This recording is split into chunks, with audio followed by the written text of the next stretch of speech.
So, you know those moments when you sit down to what is supposed to be a quick business happy hour and a quick 1 hour turns into a 6 hour drinking session where you're totally working on all business, but your boyfriend is messaging you, asking you if you're okay. That might have been the first time I met Lex, our guest on the podcast today. She is not someone I only admire as a friend and as a businesswoman, and I am so excited for today's conversation, but she is someone who models what it is to support women in business and in life through many ventures in many ways in her life. So we're going to get started. But today we are totally going there. So we will be talking about money. We will be talking about identity shifting, vesting, pleasure, heartbreak, expansion, and non-traditional relationship structures. All right. So with that, Let's do Lex, it. welcome to the Biz Bitch podcast. Thank you. Thank you for having me. And also, that story is totally 100% true. Was it 6 hours? I think it was because I think we met at like 3 or 4-ish, and I don't think I got home that night until like close to 9 or 10. Yeah. So it was a late one. Yeah, it was a late But one. the sun was up when we started. Oh, yeah. 100% it was up. Such a good view. Yeah. Shout out to Monarch. But yeah, I guess it was 6 hours, which was. led to beautiful things. It did. Okay, well, that is a great way to kind of intro me into your life, I guess. But obviously, my name is Lex Lewis. That day, I think we were meeting to really just like talk business, talk community building. We had met at another friend's community building event. Shout out to our friend involved. Yes, Up in North County. yeah, right, like-minded OC. So we had met there, and I think we were going there just to kind of like see where we could partner and that type of thing. And I feel like that's really kind of how I would intro myself, is that I'm at the intersection of entrepreneurship. So I am a business owner. I own a tech company that does ERP solution integration type of things for large government contracts.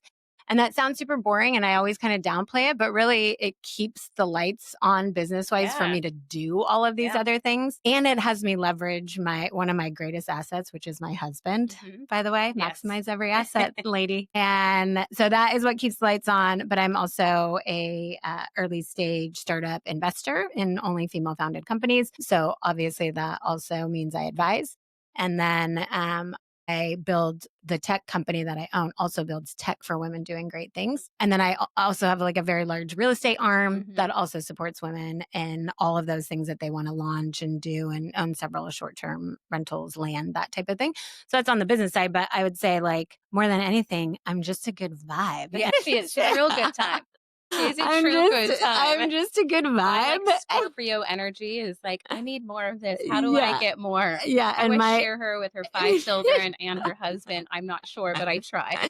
Like, I just have a lot of energy, right? So like for me, a lot of people hear me say this all the time. So if that is the case, forgive me, but I am like multi-passions, multi-paychecks is a big belief of mine. But also like multi-passions, I feel like has fueled my life in a way that does bleed into like all those other things that you mentioned. So talking about untraditional marriages and different community building events that we're at where you can connect with people. Like, I really think souls made all the time in different ways. And that takes a lot of energy to put out there. But I really do feel like that's authentically who I am at my core. And the more women that we can connect on a personal level, that is the way that you can then spark these multi-passionate conversations that lead most times to multi-passionate endeavors that then can produce money. So that's kind of, I guess, me in a nutshell. I have 4 biological, 1 bonus baby, and they range from 24 to 4. So life in a little much sometimes. Wild. I don't know how you do it. I don't know how you do it. And, well, I think honestly, it is like having a business partner and a life partner is very different than most people, and it makes it easier for me personally. And building wealth, like I am an example of where wealth and happiness and joy can truly intersect, and then I don't feel guilty to spend time doing what I love and also spend money on things to support that, like a nanny, like, help and that type of thing. So the money gives you the power to enjoy. 100%. Yeah. Oh, that's perfect. Into my first question. Does money always been easy for you? Have you always been good with it? Were you brought up that way? Like, what is Yeah. kind of like that backstory of money? Yeah, no. So, no, I was not brought up like that. I actually just came from an Akashic readings today. We won't get too much into that, but Because I have so many questions. It's going to have to be a yeah, whole I know nother it would have to be episode. a whole other thing. But we did talk about my dad a little bit, and honestly, like my dad is such everybody that knows me knows he's like cornerstone of my life, such a homie, biggest champion, all the things, but was raised with very, very, very little and did not know while he gave us the gifts of like freedom and belief in self and all of this like exploration of adventure, like did not come from any source of like how to manage that. So he actually wasn't great with it. And neither was my mom, even being a white woman that came from like a middle class, like upper middle class I mean, family, my mom you know. wasn't either. But I would say, yeah, there's things that financially I didn't discover or really like get into. I would say until I was approaching, well, I would say as I climbed the corporate ladder, then that Yeah. came Okay. with more knowledge Hmm. of money. But money was never like an early motivator. My motivator has always been a life of service. And that's how I still approach money today. Hmm. Uh, and how I get it to multiply is through service and is through sound strategic investment, which is women, by the Hmm. way, come to our table, Yeah. but also through, knowing that giving of yourself and giving of yourself to the world does come back to you, right? So I have always believed that. So I've always had a healthy relationship with money in that I never thought that like I had to hold on to it Gotcha. because my dad never held on. Like they spent fucking money, like both of them. They spent money. They did not manage credit cards. Amazing, all of these things that you don't realize are happening when you're a kid. But No. then Yeah. as you step into adulthood and like climb a corporate ladder, you have Hmm. um these different like models for you. And then you start discovering like, oh my God, we were living off of fucking credit card and Yeah. like stuff like that. Like it was never dire, but No, of it course. definitely was not good. And they were doing their best. They I were always doing say they were 100%. doing 100% their 100%. best. Yeah. But I don't have scarcity mindset in the way that they Yeah. did. And I don't have scarcity mindset in the way that I see other female Yes. entrepreneurs that I have. Specifically women. Yeah, There's a women, lot. because we are risk aware by, you know, intuitively and by nature, we are risk aware. We don't have to be risk averse. So I'm not risk averse at all, Mm. but I am risk aware. I think some women take that risk awareness to another level, partly because of where they came from, like where you are born and where you're born and when is very influential of how you're going to feel about money unless you do things to change that over Yeah. time. And that's part of why I'm launching a nonprofit that is, Oh, we're going to get into that part. Don't around worry. financial Yeah. literacy, but all of those things. So no, it has not always been easy. My ex-husband was not good with it Okay. either. Um, and he didn't come from large means either. So it was largely when I got good at it, it was because I wanted things that required money. So I wanted a house to live in. I wanted to be, I wanted to have those things ahead of the curve. And I knew that I could because I always believe that I can do Hmm. any of the things that I want. So I had to learn those things and manage. And then also just want to like, I would, from a very young, being a young mom, I wanted to give that to my children Ability. specifically, Yeah. not even just give them more money and give them stability, but give them an understanding that like I was learning and therefore what I learned would be passed on to them. Yeah. Learning wise, and that I wanted them to have a different picture of like, oh no, we're not just living off of credit cards. Hard. We're Or going like to live within we're our doing it the right means. way with Yeah. the travel points and we're paying them We're off. going to live within our means, Yeah. but we're going to still have fun, and we're also going to still like work towards the things that we want and not have a horrible relationship with money. Once that like was ingrained in me, then it was like I knew that I was going to reach this Point. Yeah, I always saw that. So I think I'm always curious, and I know others are always curious. Like, you say your first investment, but like, what in the first time you had money to invest, whether it was real estate or where did that first amount of money come from? Because I think there's so many journeys with Yeah, it, right? And yeah. so, first off, like, where did that money actually come from? And I always say there's no shame in this. And this is part of the stories I want to tell because I think it comes from lots of different Yeah, places. And 100%. we choose what to do with it and how to do it. Because a lot of That's people the get key. the exact same Mhm. story and don't know what to do with it. Yes, that is the key, and full no bullshit honesty, it came from a car accident. So I Ooh, got in a gnarly. I I have just also, learned yeah, something from you. I had also been, obviously say, well, two things I would say it came from. I buck every, system and social stigma out there, but my oldest children were raised in low income housing. Mhm, So I leveraged, that's part of how I learn about money is I leveraged low income housing in San Diego. It's called bridge housing. It still exists mhm. at this point. And there is a group of housing where you had to qualify low income wise or like income wise. And it was according to like your income. You fell into a different Yeah, bracket, right? So you could grow with it, but then like you'd yeah, age you out of age it out of if it you, and you yeah. get kinda kicked out of So it. I knew I would get kicked out of it, but my ex-husband was a minor league baseball player that did not come with like a very large signing Mhm. bonus, right? Which you think they would, Yeah, but they but did it is not. You not go in the true. 19th round and that shit ain't happening. But we did a lot of other things. Like we built education into his contract. So like every time he went to school, he got paid like, I don't know, back then it was like 5 grand a That's semester. smart. But like that Those are really was smart moves, as yeah. long as he went to school, Mhm, and it was every semester he was home, he went to school, it was another 5 grand. Plus we had state, mhm. you had Pell Grant and all that. So back then in 2000, that was, Yeah, that's extra. your 10 grand a semester Yeah. was all you needed to afford rent back Mhm, then. Right. Anyways, but I just got really smart about how to maximize our family amount of income that we can make because we were so young. We had kids when we were 24 and 21. mhm. So we lived, so two ways. We lived in low income housing, so paid a very small amount for rent and was able to save a lot of that money. And then eventually, obviously, I climbed corporate and we were going to get out of that anyway. So it wasn't, I would say it was only like 4 years, maybe 4 or 5 years around there. And then towards the end of that, like, so we had saved. And as we were starting the process of like, okay, let's see if we can actually buy a house. And back then it was still like doable in Yeah, like a very real way in Southern in California. Southern California. Yes. And it was still doable even for us because I had started making more money, but I got in a gnarly car accident. I got hit by a semi truck Oh, and I'm on the freeway. so happy you were okay. Yes, me too. Hit by a semi. I was the first car to get hit in like a 7 car pileup on the 15. Shut Wow. down the 15 for like hours one day. Semi just lost its brakes and I got Mhm. hit. And I had bought a brand new Honda Accord, my very first brand new Oh, car ever. no. Bought a brand new Honda Accord the week before that. Oh, And luckily, it had the new anti crash technology. So the airbag never deployed because I was locked back. So oh, it yeah. never knew.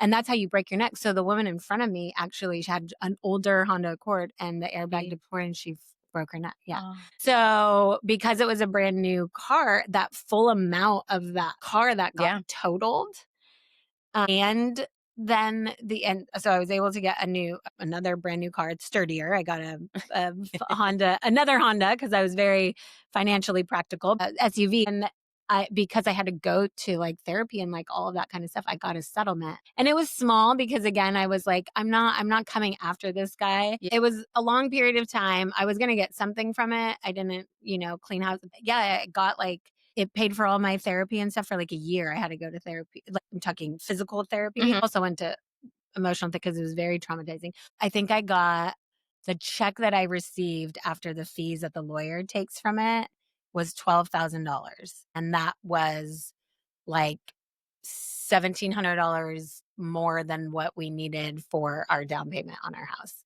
So we like Oh, barely met it. yeah. And then like that other 17 like went to like different things that we had to do to it initially. And that's what got so that was my first like investment Investment, in a personal property, yeah, right? And yeah. it was for us to live in. But that is what then propelled that moving forward because that leads to, and that's why I'm a big proponent of women getting into real Yeah. estate and real estate investing as either initial part or like a fractional type of investment, fractional meaning like partnered with other Mhm, people, that it's a great way to build wealth and it's a great way to learn about money and be exposed to the owning like property owning population mhm. because you learn a lot from that diverse group, which is what happened. And then I was able to just because we bought a house that was affordable and I climbed corporate, I was able to continue to build that wealth. And then really it wasn't until post divorce that I made my first investment. Okay. And that wasn't until 2013, 2012, I guess. Yeah.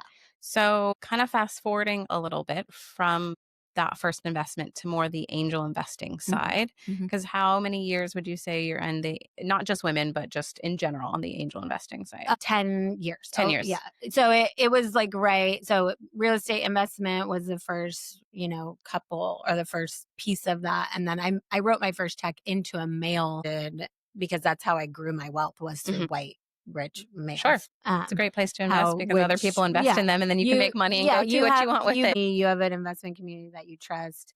That was through my husband. So like I don't mix words about like how that came to be and Sure. like how you get comfortable and what you learn and who you follow and that type of stuff. So, you remember that first angel investment? Yeah. Was it successful? Did a Yes not and no. That is one that is currently still the jury is still out on. okay. But initially, so there's all different types of investments, Mhm. right? And so this one was an actual like yearly IR like return on investment that you're just dividend payout Yeah. essentially is the way that you would think about it. Um and with also the opportunity that if that company ever like exited, like got bought, right? Then you would have had this dividend yearly payout that you were getting, but you were also potentially then, if the company was bought Yeah. for whatever X, you were also going to get paid out there. So that's a really smart Mhm. way. And on from a real estate investment side of things, when you can have those like hotel deals, land deal, different stuff, big commercial real estate Mhm. type of investment. That's how a lot of the deals will be structured with like a waterfall that you're getting paid out anywhere from 12 to 17% might be the range that you're getting on the waterfall, but that's a yearly Yeah. return that you're getting. And then you can decide, do you roll that back in or do you roll it into something else? Or do so that is one way to do it. That was my first That one. was your first one. And so yes and no. So it was successful for many years of Okay. giving dividend payouts that actually paid for all of my daughter's college tuition. Oh, I love that. Um, and That's and incredible. that's specifically what I used that Mhm. for. And then from there, like then I had, obviously I just would take all that money and then invest in Mhm. something else. So, that one sounds like it is still very much in the in the Uh-huh. floaters Yeah, and I would then say it's out there, but it's a potential graveyard, and yeah. Yeah, that's a that's real a real thing, thing. and I don't think people Yeah, understand that as I've 100%. been very baby stepping into understanding this industry because Yeah, the hope is I wanna be there one yeah. day, that I think people automatically think they're just big wins, and I think it's so different Oh, than real fuck no. estate in that way of the predictability of it. Yeah, no. Do you have some things in these last 10 years that has been a big win? Yeah, I mean, well, 2, I would say, again, male-founded company, had a large exit that ended up and it was just, like, perfect timing of Frequency was skill there? set, timing, Mhm, the surge in that particular gaming industry. mhm. That was 5, 6 years ago. I'd have to, like, look at exact dates, but within the past 5 years. And then real estate wise, again, a smaller kind of like LP type of deal that was going to take longer. And my husband and I and a business partner structured it, brought investors in. So this one was led in by us. Mhm, And just again, like timing and market at the time, like post COVID mhm. or like into still COVID timeline, but like what people were looking for and that type of thing. So there was a bit of timing. There's always a bit of luck. Yeah, There always is. And those that say there's not, it's strategic and crunching numbers and whatever is bullshit. And it's not following any sort of like intuitive universe fed investing model that, or not model, but like frequency that all investors have. And so it's not all about crunching numbers. It is a lot of like intuitive kind of seeing, what you trust and having it be led by like people like me, my husband, people yeah. that we know is a very different thing. So that had a very, very large exit. And that's where I would say I received the majority of the funds that I've invested in the last 5 years Okay. have come from that. You said last night at an event we were at that you don't just invest in companies, you invest in people. What would you say that that's every investor's thought, or do you think that's something you've personally decided to add as your like Yeah. investing philosophy? No, I would say if any investor told you, angel, even PE, private equity and VCs, like, yes, the larger you get, the further away you get, the more it's made by like board Sure. executives. So like the larger the VC, the larger the PE, maybe this fades in percentage a little bit, but it is a percentage of every investor's model, You gotta every like the person, investor's right? You gotta decision. vibe with them. Well, it's not even just vibing. It's I say betting on the jockey. The old, obviously phrasing is betting on the horse, Yeah. but it's really like if that jockey has all of those qualities that they're going to get anything across the finish line, it might not return X, Mhm. 50X. It might not be a unicorn. It might be like a 2X return. It Yeah. might be you just get your money back. It might be that spins off into something bigger and better in a different direction. It might be that connects you with something else. But if you're betting on that jockey to get it across the finish line and that they have the skill set and the personality and the frequency and the vibe and that type of thing, then you are ahead of the curve in your quantum, like your belief that something is actually going to come to fruition because you would bet on that person Yeah. every time, Yeah. right? So like I would bet on you, Why, Jazmin thank you. Cornejo, in multiple different types of situations to get something across the finish line. Now that might take you, Jazmin, 5 years Yeah. to do that, but I know it's going to come to fruition. So I'm going to bet on you. So it's a percentage of everybody's. I don't know one angel investor that doesn't talk about the founder or the team or the like the support structure that they have behind it, that Mhm. was like, maybe you're like, CEO's not like a super strong, Yeah. sure, maybe like you wouldn't be their friend, or Yeah. you're like, yeah, this person wouldn't like wow me, but what they set up Yeah. to support what is needed and the community that they have set up to support that, or the technology or Sure. whatever, the Yeah. engineering crew, whatever it is, the infrastructure they've helped set up, and that's been all them. You're like, that person's Yeah. gonna win, even though you wouldn't like sit and listen to them on a stage. So there's all different kinds of things that But there's all different kinds of founders yeah, and businesses. Like, I think 100%. there's Yeah. the brands and there's the non-brands and then Yeah, there's just the totally. But businesses I and mean, if you think about it, again, we can talk about this all day and we'll end it. But I would say that if you think about life decisions, Mhm. like, you don't pick a partner that you wouldn't be willing to bet on. Yeah. You don't pick a childcare provider that Mhm. you wouldn't be willing to bet on. You don't pick a school for your children to go to that you don't think meets criteria. So we use this in like Yeah. everyday stuff, It's a right? sense of So intuition in a way as well. 100, Yeah. yeah, 100%. And I would say that some of the most successful like investors out there in the community, like in the world and the investor Mhm. space, talk about using intuition and betting on founders a lot. Now, it doesn't mean all of those are going to pan out, because there's a lot that still ends up in the graveyard for whatever reason, but usually that experience leads to something else, Sure. or leads to Well, like and I think it's like like a being an phoenix entrepreneur in rising. general. We're betting on ourselves and our ideas to some capacity Yeah. in the beginning before we can actually prove that Yeah. it's a product that's going to go to sell. Yeah, well, and as an entrepreneur, not every entrepreneur is in the startup world, right? Not everyone starts out even with that in mind, to Mhm. sell a company or to Yeah. grow like a big brand or whatever. And the flip side is true. You set out to build a big brand or sell a company, and then along that path, something else arises that is still a money maker, but it's just not in the same way that you thought. And that doesn't mean it's not a win. It's just a different path. I always Yeah. have to remind myself to not get too tied to or married to my ideas or my passions in certain products or Yeah. parts of my business, because I have to let it evolve to what it might be. And I feel like it's probably the same in the investing world, because you can't get too married to the idea, because if it doesn't work out, it would Yeah, probably. you as an investor, you definitely want to leave room for pivot, and like you ask those questions, right? Yeah. Like, if this part of the market changes, you ask all those things, but I'm early stage from a angel investing. Now, again, that is just a portion of my portfolio. Yeah. That's not like, I do not want anybody to think like this is my job. Like, I just sit around and invest all day. Like, I no. promise she does lots more Yeah, things. Yeah. unless you're in PE or you're at a VC, or own a family office, or that's not what you're doing all day. Real estate is a other big part, tech is another thing, but what I would say is that from from an investing standpoint, what I would leave you with is that for women to get into this Mhm. space, you do have to meet a certain threshold as an angel, right? So it's $1 million in net worth, not including your house, Mhm. or making 200.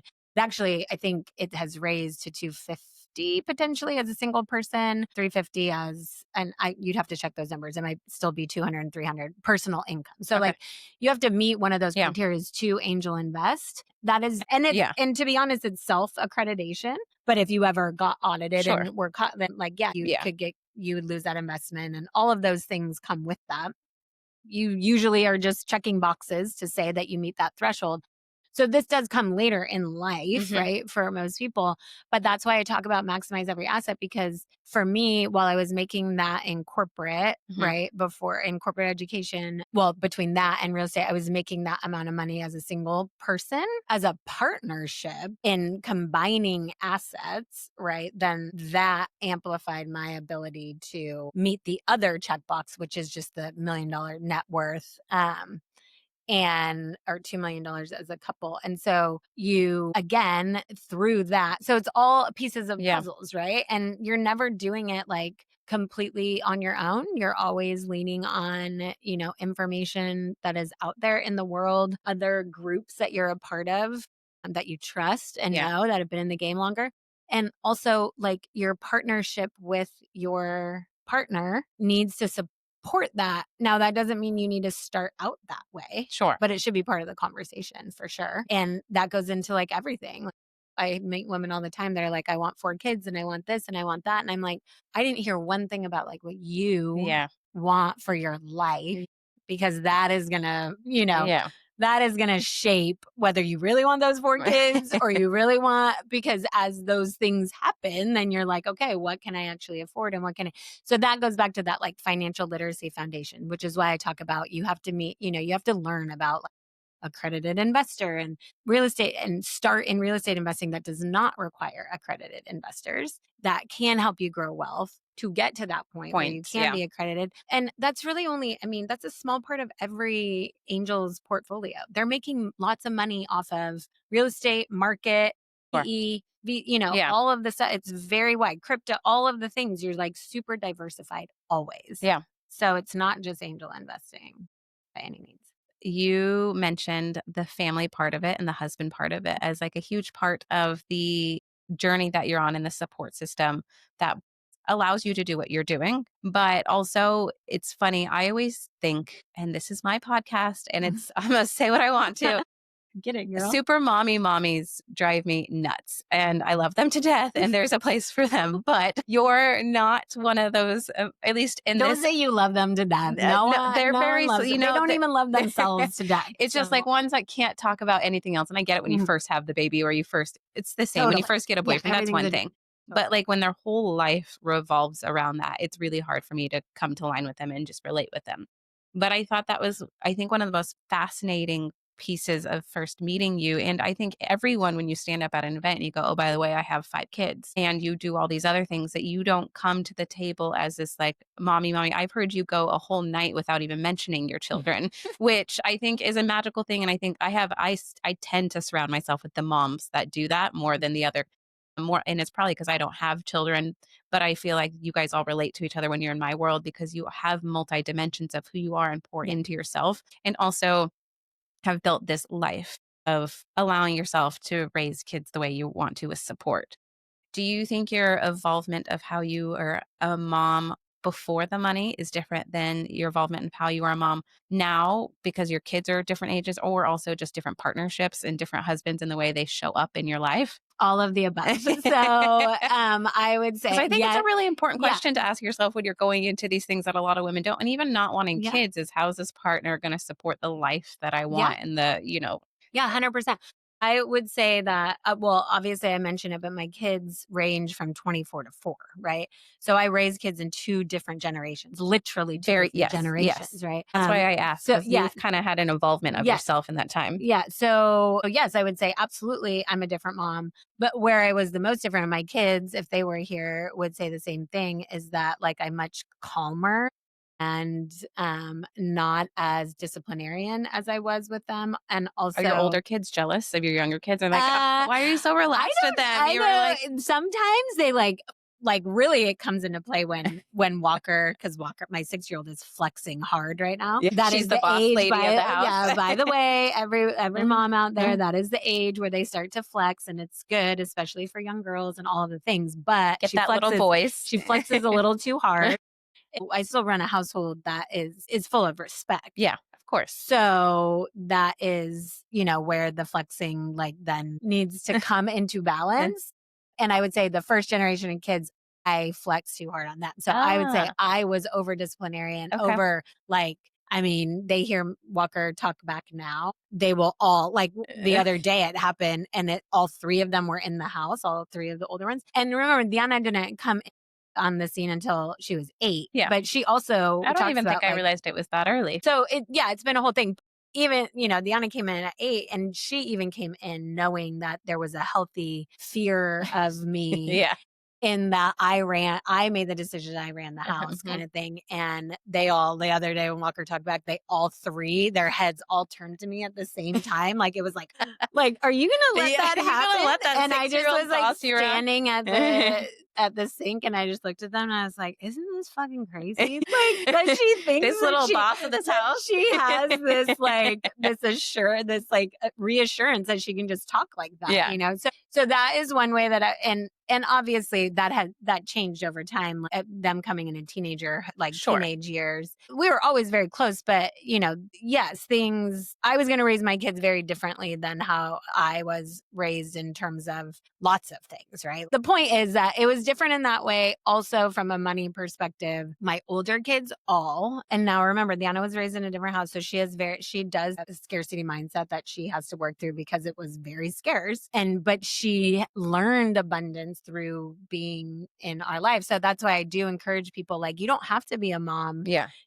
by womb. Yeah. You can be a mom by community and Absolutely. by choice. By auntie. Yeah, by I was auntie, yeah, by that's choice, but like really deeply yeah. can happen. And like I mean those like I gave birth to her in my Mhm. medicine journey. Yeah. Like there was, all this stuff. So there's real like soul contract Yeah.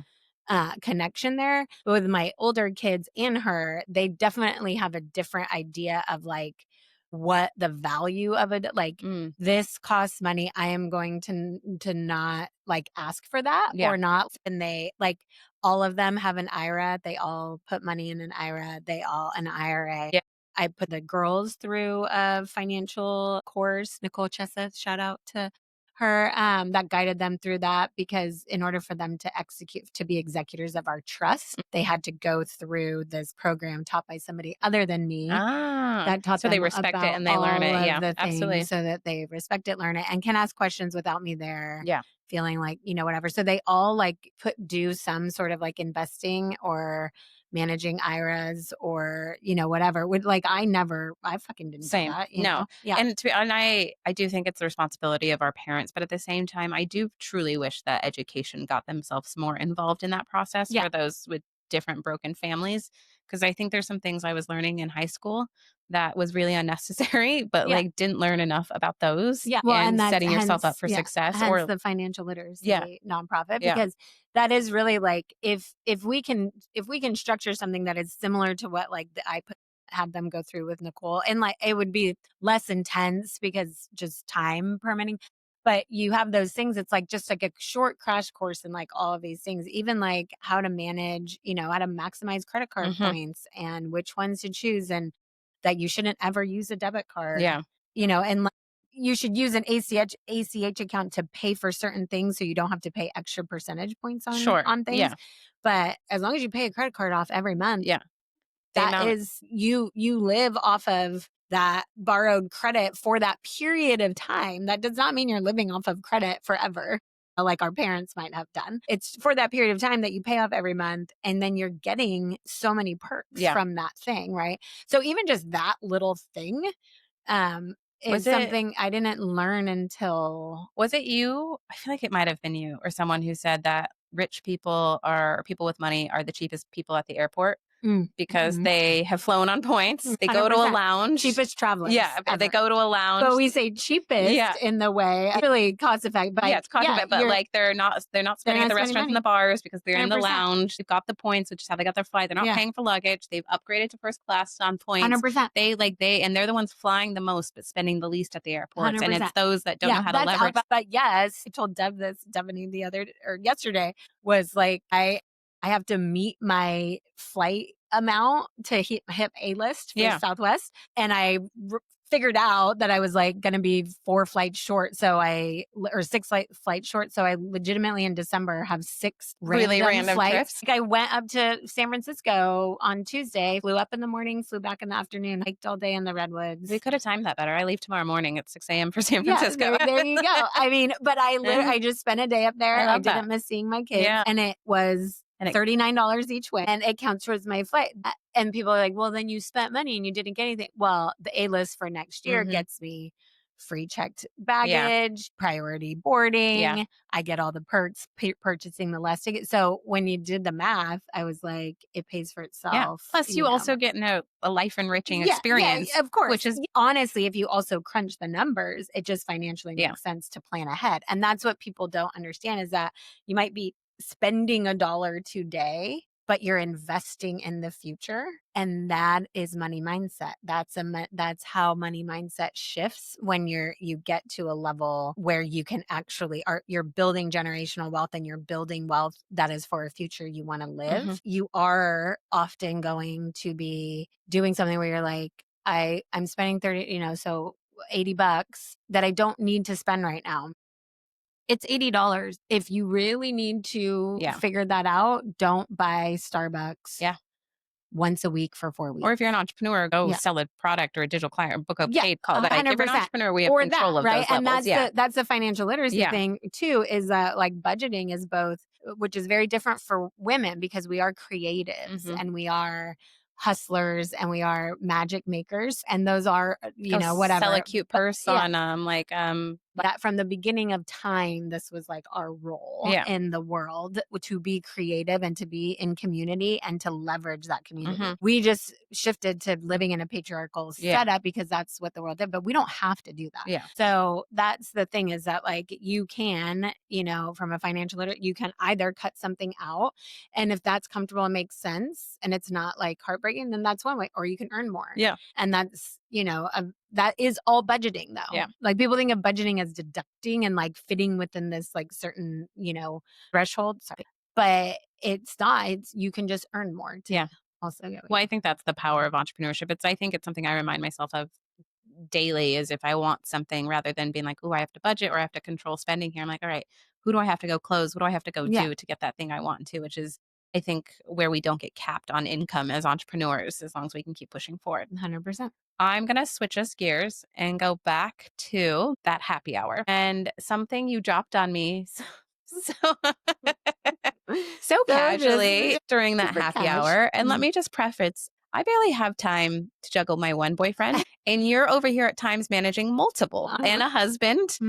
How do you hold that emotionally and energetically and also give a little bit of preview into your non-traditional marriage? So this came up in my Akashic reading today, my Akashic Records reading today too, and that like I come to the world with like visionary energy.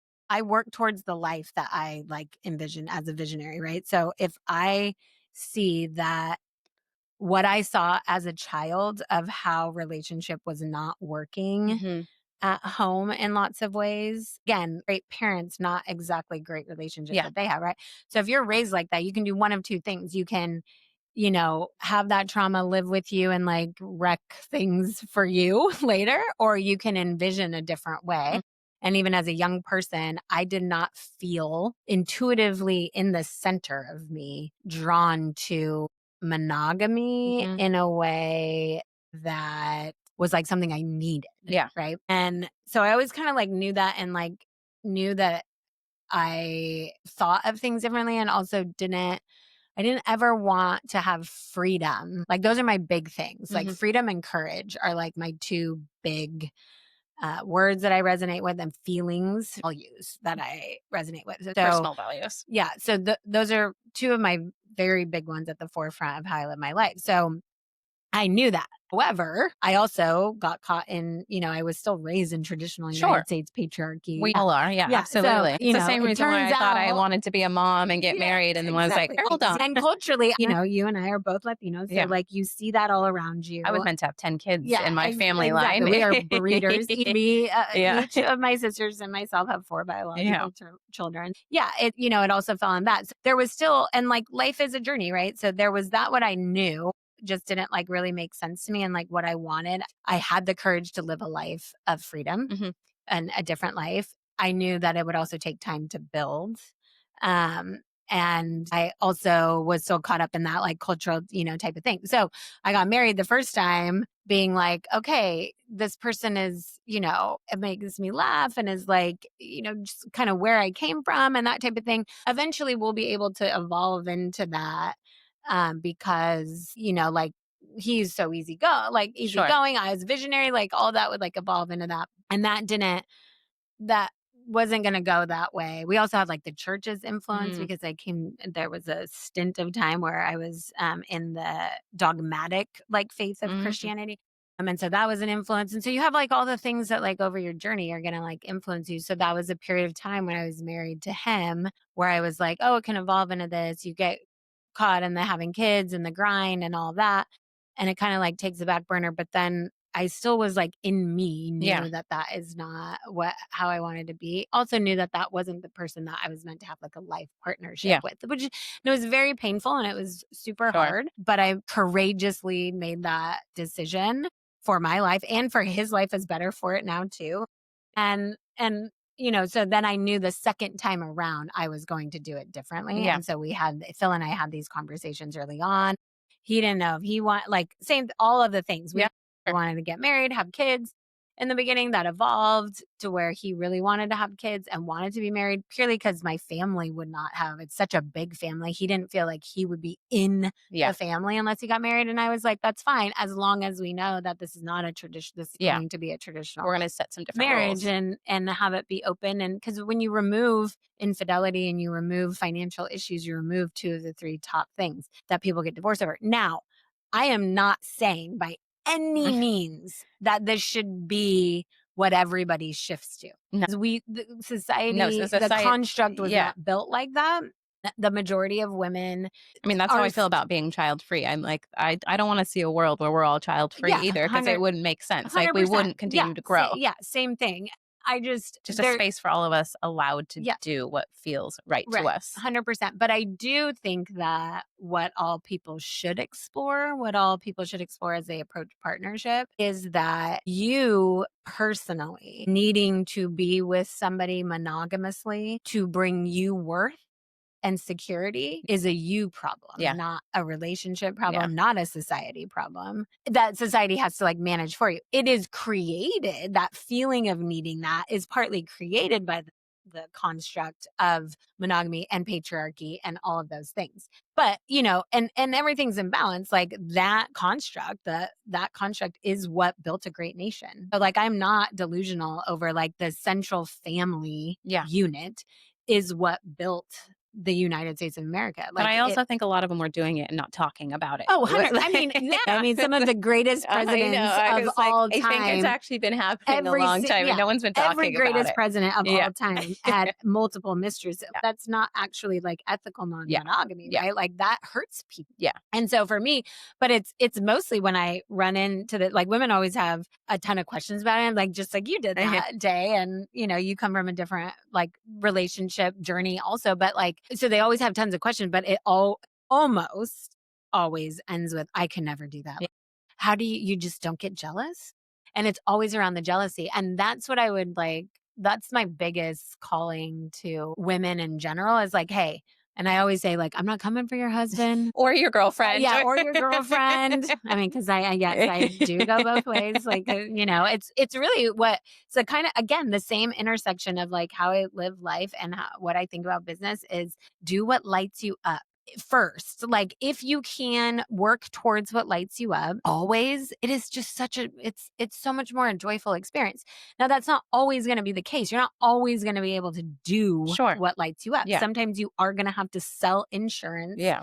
that doesn't light you up, and you create all of these things around that lights you up, that thing pays for. That is Yeah. absolutely a thing. Same thing in a relationship. Like your husband or your wife or your partner, whatever, is not always going to light you up.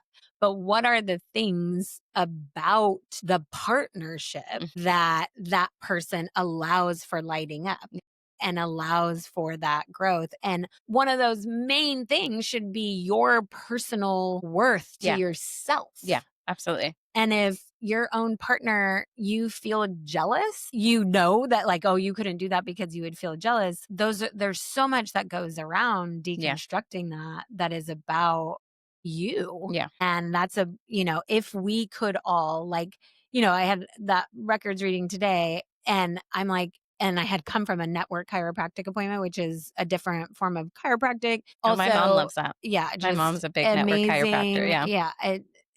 Like network chiropractic is very different. Look it up if you don't know what it is. Just is a whole thing that has changed my life. But I'm like, came and talked to her. Obviously, in the woo world, everybody knows about it, but that is such a small percentage of the world. I'm like, if everybody knew about network chiropractic Yeah. and how to regulate your nervous system, or lots of different things, right? But how to regulate your nervous system, the world would be a different place. We would have less war, we would have less debt, and all that. And that sounds whatever. So like idealistic, but it's not. It's true.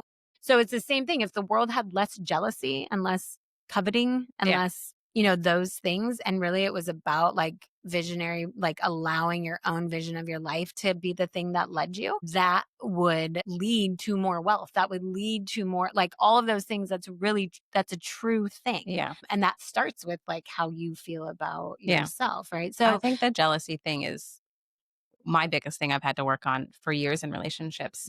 And it's something I admire over the open relationship. The jealousy and the communication, I think, are yeah. two things that I think women who are like, I could never do that, if they thought deeper about the levels of communication and that you could get rid of that jealousy feeling. Dan, my boyfriend, is not jealous at all. That man doesn't have a jealous bone in that little damn body. And it drives me insane. I'm like, hello, look at me. Do you want to see this message from this man? Yeah, Like, but the hello. fact that we are like Yeah. trained Yeah. as young women to like instigate that, Yeah. or like want them to show that Yeah. to us, when really he shows you love No, in yes, so exactly. many different ways that Yeah. I know Dan Yeah. shows you love and shows up for you. Yeah. Or just quietly is there for Yeah. you, like Yeah. those types of things. But I think it's a beautiful part of the non-traditional marriage structures that I don't think Yeah. people look into. And I am thankful in the way that Dan was in an open marriage prior to me dating. And I think it came with a lot For of many years. for 18 years. Yeah. And not all the time, obviously. I think Yeah. it goes on and off. And I think that's what 100%. people think is it's like it's always on. And I'm like, no, it's No, just like your no, own you're not. marriage No. and your own relationship. But what it gave us is a level of communication, because we started talking about that in the beginning, to where we can explore what other options could look like later down the road or whenever we want to. But what it gave up me is I have had a lot of jealousy and heartbreak around ex-girlfriends, and I've been cheated on. And to be at the friendship level that I am with his ex-wife, who lives in our building, we dog share with, we share a wall with this woman, it's a really fascinating thing. And so many women are amazed, like, I could never do that. How do you do that? I mean, I was at her Christmas party 2 weeks ago, dressed up. We go every year. Yeah. I wouldn't say we're not like best friends and friends, but there's a level of respect we have for each other. And I think she's able to respect me because she has seen him with another woman. This isn't a first. Yeah. And so, yes, he's never loved someone like he loves me, but in all, her true of hearts is seeing that man happy and loved in his next phase of life is what truly makes her happy, because she has a respect and love for him. Because you've And removed those other things. yeah, And they had a lifetime of removing those other Yes. things, right? So like it's the same thing with Phil and I. Obviously it's different because we're also business partners, but like we both don't have jealous tendencies, but it doesn't mean we're perfect by any means. So there are a few Sure. relationships that he does have with women that I think are unhealthy in the way that those women have treated him or Yeah. reciprocated And to that's more him. being protective. Yes, Yeah. but he still Yeah. he still has those relations and it still shows up for them. He's just the greatest guy on the He face is. He of the truly planet. is. Like he Yeah. is, yeah, He's the nicest guy in the world. he's He's a the great coffee chat kind of he's the guy. nicest guy on the planet, Him and and Dan can just go yeah. in Nice Guys Yeah, they're Academy. just they can nice guy off. But he also is like the thing with Phil, and we also talked about this today, is that he has a tremendous amount of courage Mm. about him that I find so attractive. So there's always those things that like are Mm. the most attractive. And like I'm a bit of a sapiophile where like intelligence and like depth and that type of thing. But courage is a big thing because it is one of my things, Yeah. right? And we talked to, and I had never thought about it that way, but I he like that. The courage. courageously steps forward in all of these unknown territories like Mhm. fatherhood and open marriage and being a business partner with me and being in the I mean, he is an investor in the Yeah. female founders Yeah. also. Absolutely. He shows up at those big women's All of investing those things, and that conferences. can be overwhelming. He Like, workshops. I have sat in a room with oh, 50 women with him and got paired up with him, yeah, and he he engaged. engages He's and in. he's in it. It's He's in super it. fun. And imagine the flip side, right? Like I have had to move in a world like that where Mhm. it's you walk in a room full of men.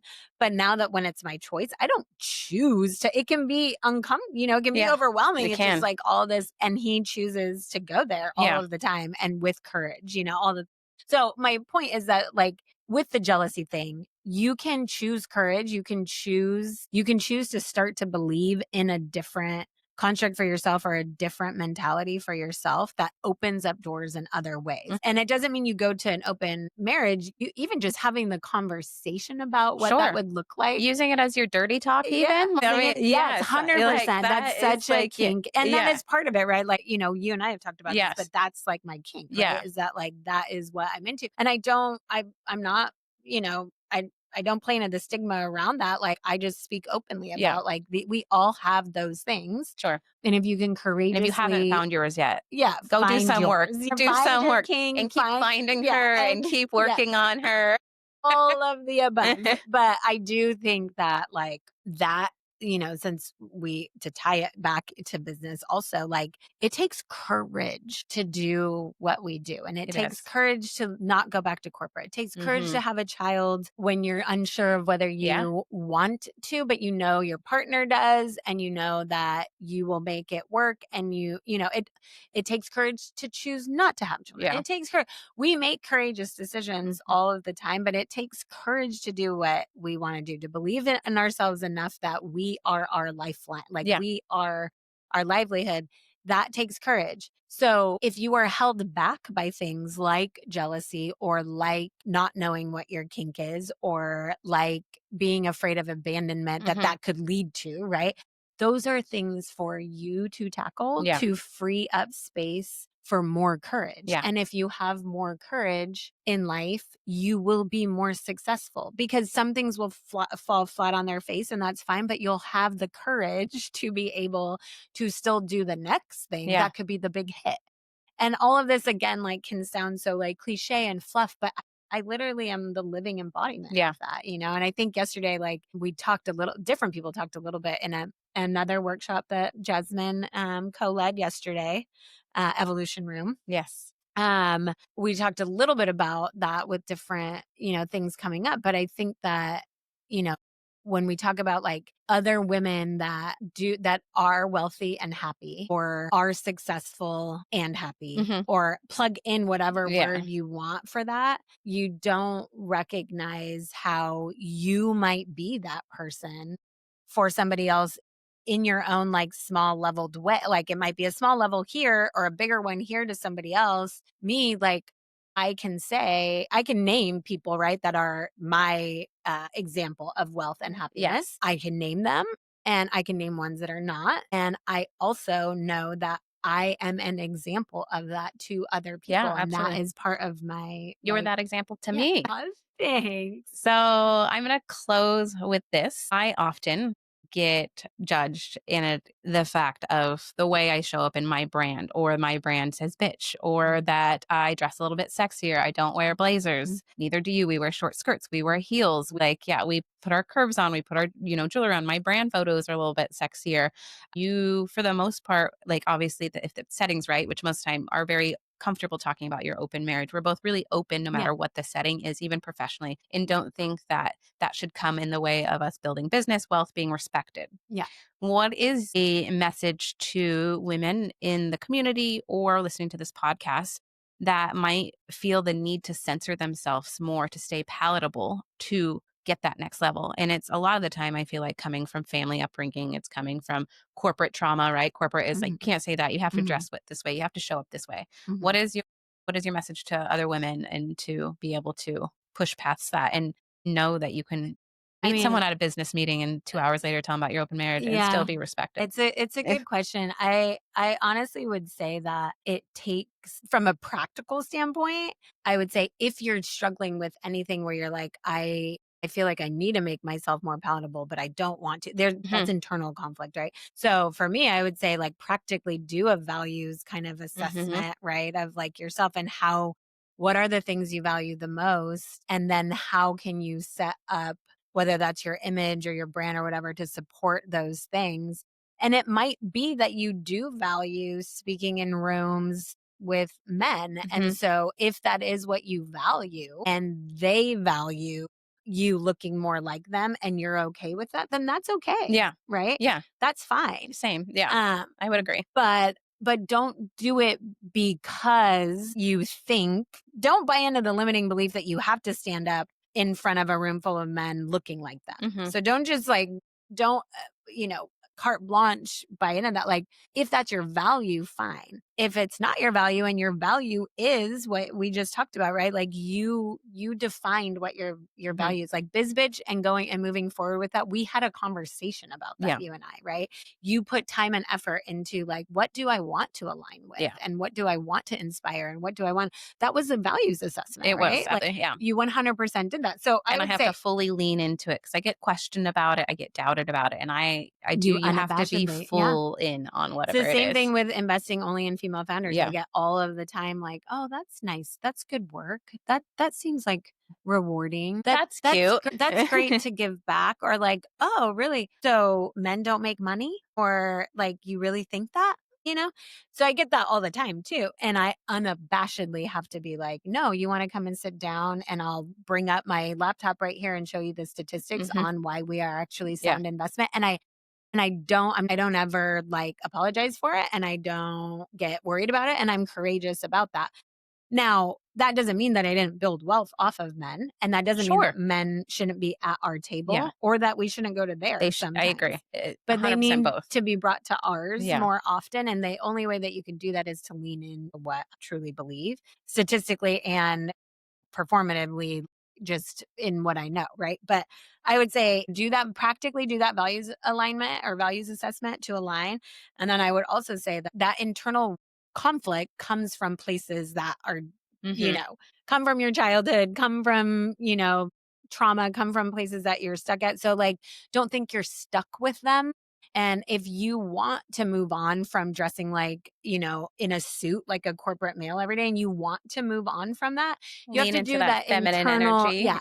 You have to do some internal work and then call that in and work with people that have done that and surround yourself with it and be a part of that community and that type of thing so that you can learn how to do that, because Yeah, you're not going to be able to like flip the yeah, switch, right? Like immediately. So I would say that. And then also, the end of the day, I mean, this comes with like age too.